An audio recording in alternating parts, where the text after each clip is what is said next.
So I was on YouTube and I was on the homepage and I had a recommended video by a channel that I'm not subscribed to but I know of. I've actually made at least one video about this person. And this person is Edwin's generation, also known as Edwin Costa. I would say I'm outspoken about Edwin, except I'm not, because I haven't made the videos to actually be outspoken.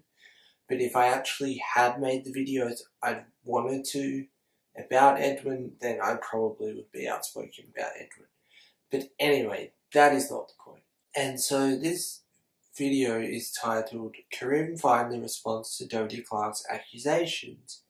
And this piqued my interest because I am a fan of Dodie, but I didn't know who Karim was, and as I watched the video that they referenced, I had also never seen. Now, I haven't watched every Dodie video that she's ever made. I've watched quite a few of them. I used to binge watch Dodie when I was sad. But upon further inspection, and it actually says it at the end of the video, that the video that they referenced throughout the Karim interview is no longer online. Now, before we start really kind of, I suppose, delving into the interview and whatnot, I just want to say that I think that the idea for the video was definitely there, how it was shot was good and everything, but as with everything, there's issues, right? And I know you're probably sick and tired of me just talking about, oh, there's issues with this, there's issues with that. Honestly, I try and bring you happy content. I want to bring you happy content. It's just, I don't know where to find it. But my first concern about this video is that Edwin states early in the video that himself and Karim are friends. And there's actually footage later in the video of them appearing together in a vlog a number of years ago. There is an issue with people interviewing their friends about serious topics, and that was very evident in the Shane Dawson documentary with Tana Mojo. It was said that he wasn't hard enough on her or whatever. I think the thing is that you go into those things, if you're friends with these people and you're talking about serious issues, is that you go in there with your knowledge of them based on your friendship, and therefore you are biased, at least in a friendship manner. And I know that Shane, for example, with the Tanacon documentaries, he wasn't trying to be biased, and you could tell. And same with Edwin here, he was trying not to be biased, you could tell. Kind of. I'll get into it shortly. But essentially, Dodie accused Karim of things like inappropriate touching when herself, Evan, Karim, and another guy all went to Amsterdam 4 years ago. This all happened 4 years ago, and this is being brought back up in this Edwin interview, and Karim is finally responding after 4 years. Now, if you have watched the 36-minute interview, you would know that, and it's kind of, I guess, given that this whole interview is based around this one video that Dodie made. And yes, it is, except in a way it's kind of not, because like half the video is left out of the conversation.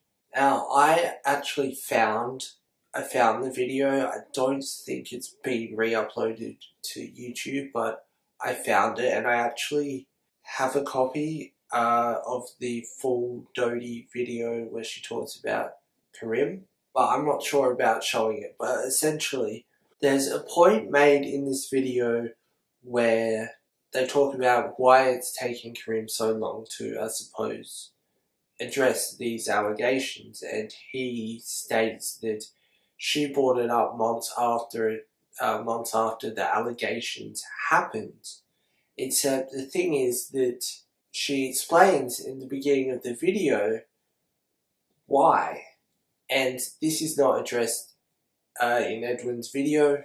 And there's another bit in the video where Karim kind of tells Edwin, I guess, a little bit of something that's in the video, and Edwin's like, oh wow, or oh really, or something. That automatically points to, and I know it's like my favourite term, lack of research. Because surely if you're going to interview someone about accusations, you're going to actually watch the video and maybe make notes. And it makes me question how he came up with the questions, or if he did, I would say that he probably didn't, and that it was all just on the fly, which is kind of a good way to do it, because if you script kind of questions, then you're limiting the conversation. And I will admit that I watched this interview and I felt that maybe Karim was a little bit hard done by. But now I've seen the full video, I understand the context. And essentially, Dodie came out with this video after Karim had been accused of other things with other people. There will be a link left in the description with more information if you want to read, and just trigger warning. But there is one thing that we can all really agree on, and no, this is not the end of the video, but at the beginning of the video, Dodie says trigger warning, and then she says the R word. And the issue with that, it implies that Karim actually did that to anyone, and no one's accusing him of that. Dodie doesn't mention it throughout the video apart from the beginning, and I do think that, although I do quite like Dodie, very much so, that I do think that that is wrong, and that just saying trigger warning would have been enough, because, well, there should have been a trigger warning. Yeah, speaking of trigger warnings, I'm not sure if there actually was one in this, but there were potentially triggering things. I also find the title of the video a bit interesting. Like, Karim finally responds to Dodie Clark's accusations. There's actually screenshots of him addressing it on Twitter. I'm not sure if these have now been deleted. These were all posted by Evan Edinger, who is a friend of Dodie's. But there's a Karim master post, essentially, which has all the information, really, and I'm going to read some of it. So, Karim tweeted out, this is the 2nd of November 2014, and said, "This is bullshit, and anyone I've done anything sexual with knows this. I can't believe my friends are so easy to ditch me, TBH." And then a minute later he said, "This happened when Jason was being outed." Jason is someone who was friends with Karim. I don't know if they are still friends. He was being outed for sexual misconduct at this time as well. He goes on to say, "A girl was making up rumours to drag me under the bus. She said it was because I was ignoring her." And then when Dodie's video came out, he said, he tweeted at Don Loddle, "You missed out the part where we have been drinking and had pot brownies and the fact that nothing happened between us." He said, "Also, a few mistakes in your video. I told friends I was going to Jason. I'm sorry that you feel upset by me. Believe what you want. I'm not going to stop you." I don't think that Karim has actually made a video about it specifically, but he's definitely addressed it on Twitter, as you can see, or as you can tell by those tweets that I just read out. Emma Blackery also retweeted Dodie, I'm guessing around the same time.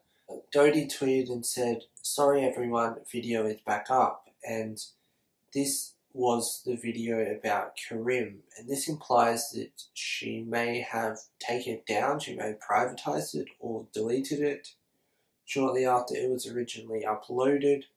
I'm not 100% sure, it's just that tweet implies it. The video is now private, not deleted.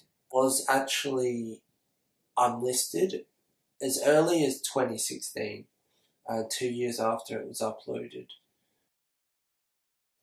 I understand that the video was about Dodie's accusations against Karim, but if Edwin was going off that video, like basing the interview around the allegations in that video, and it was essentially made because other people had come out and said that Karim had been pressuring them for photos and they were underage and stuff like that.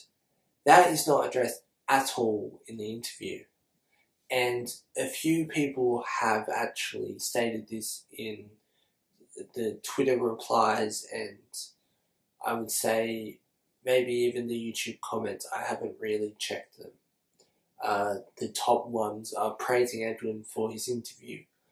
If you were to not know anything about the Karim situation or the Dodie videos that she made and you just watch the interview, I think that it is made in a way that makes you feel sorry for Karim, and I actually definitely felt like that. But I guess as I was a fan of Dodie, I thought that because I hadn't seen the whole video, I wasn't given full context. And I think that is kind of deliberate, and it is chopped up in a way that makes you feel remorse for Karim. And people have also stated that essentially their recount of the events are the same, it's just Karim's perspective and Dodie's are different, like interpretations of behaviour, essentially. Interpretations of behaviour is something that is very difficult and very personal. One person can interpret something a certain way based on their past experiences, and someone can interpret it a completely different way. And if you're out here thinking, well, Dodie took down the video, so she must be retracting her statement, or she must have been like, A, it's private, so it's not like taken down. B, it was unlisted as early or as late actually as 2016 at the latest. And also, if I had to theorise why it was privatised, it would be because she would have assumed that people would have gone from Edwin's video and found or tried to find that video and then leave her comments about it without watching the video like people do, and that's just not needed. Edwin's video is very well put together to say what he wants to say, but it doesn't give the full story. And there is an issue with Dodie's side not being available in a way, and I understand that she has made it unavailable, and that's well within her right. But if people only have that Edwin video to go by, then they're not getting the full story. But they can read up about it. Nothing says more than the video.